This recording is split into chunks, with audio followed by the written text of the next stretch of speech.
Senator Sifuna. Thank you, Chair. I request that you hand the witness to me, and I'll be done with him in 5 minutes. CS, I prefer, because we've worked with you at the Energy Committee, I prefer that you give direct answers. I only have 5 minutes. In November of 2023, I was in the Senate when your predecessor, Kipchumba Murkomen, told us that the government was going to initiate a tender process. In fact, he gave the date of January of 2024 for the upgrade and development of a second terminal at Jkia. When did the policy of government change with regards to upgrading of Jkia? CS, with me, we'll talk directly. Just answer me, then I'll go to the next question.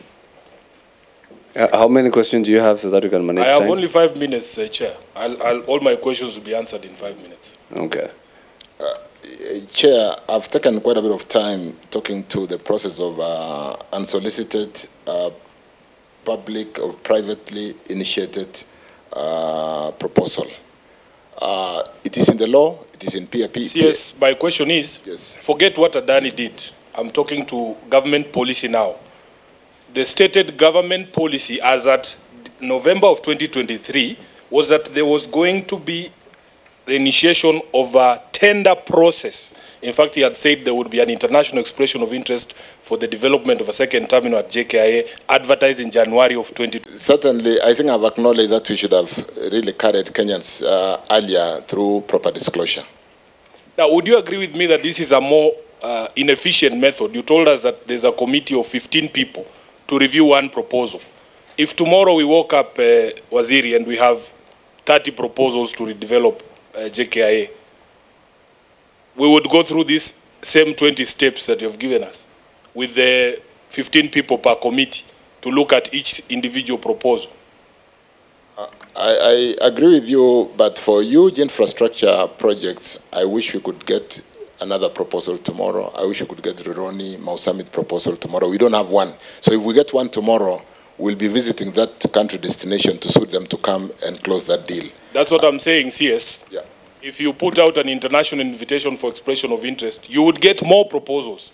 And you would have one team working on all of those proposals, telling Kenyans which is the best proposal, instead of secretly initiated private proposals that you have to then look at one at each moment. But let me move to this question of the employees.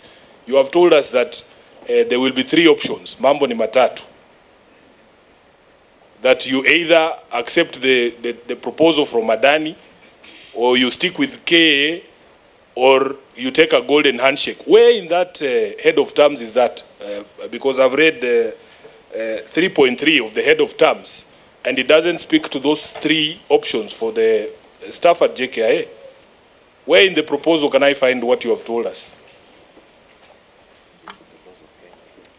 I think, Chair, I did say we are currently negotiating the concession agreement. We have a draft concession agreement which we are currently negotiating, and those are the 3 items which are deal breakers for us as Kenya, and Adani has accepted. Maybe because it's what's happening now. Like I said, we are at that stage number 13, where we are currently negotiating the pulling the key items from the head of terms to the concession agreement. And then I'm on record. I took an oath. The 3 items, the 3 options I've mentioned we've made them deal breakers, that the terms will be same or better.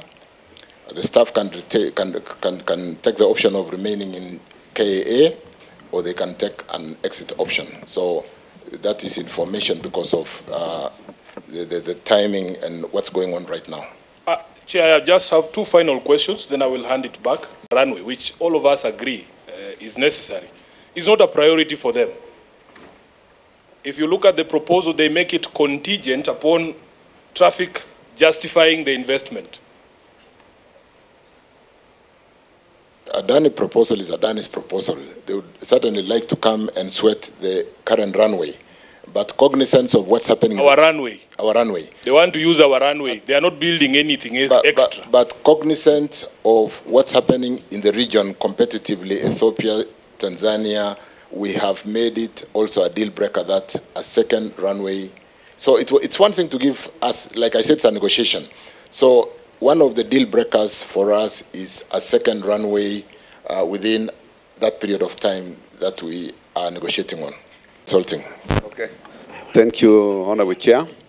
Yes, in their proposal, they had indicated that they would want some tax holidays, but the position we've taken is that in the event of such an application, let it go through the due process. So no, they have never been accepted on that. We've now migrated it to the due process. I wish you would use the language of a CS. Is that a deal breaker or not?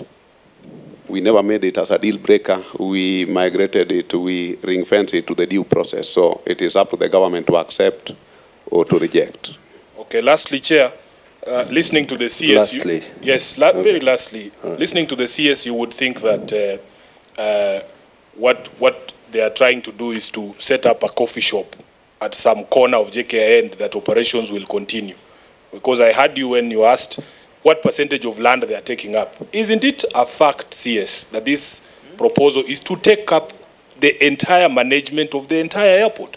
You are not setting up a new duty-free shop at a corner somewhere. They are taking up the entire Jkia from management of the, what did you call, the aeronauticals, to parking, to everything, including the employees. Why are you creating this impression that you are hiving a small corner for them somewhere to do operations and that KA will continue with management of Jkia? What is the correct position, CS? Let me take some water, PS. Thank you, Waziri, and thank you, Chair. Kitu ni ngumu bwana. Kitu ni mbaya. Senator Nyonka, you're out of order. What the proponent wants to come and put up is clearly illustrated. A new terminal, a runway based on trigger, refurbishing the existing terminal, and establishing what we call the rapid exit taxiways. Now, this will need to be decided. Are we putting up 140,000 square meter of terminal? Are we putting up 100,000 square meter of terminal? That's not the question. Jkia has 11,000 acres. If the proponent will want to come and put up, hotels in the city side, they will follow up the KA land lease policy. We are not giving out the entire 11,000 acres. That's not the question, Chair. The question is management and operation of Jkia as an airport. Yes. From the aeronauticals to the parking areas, to all the businesses that are going on there. Who is going to be doing that management? Yes, Adani is an operator, and that is why the model is build, operate, transfer. They will be running the Jkia. Everything. Yes. That's what you should say. Thank you, Chair. I Thank you very much. I hope he's still in the shape that you wanted him to be. You know, Senator Sifuna is a learned friend, so he wanted to cross-examine. So I don't know whether Senator Chirchir would want to do the same.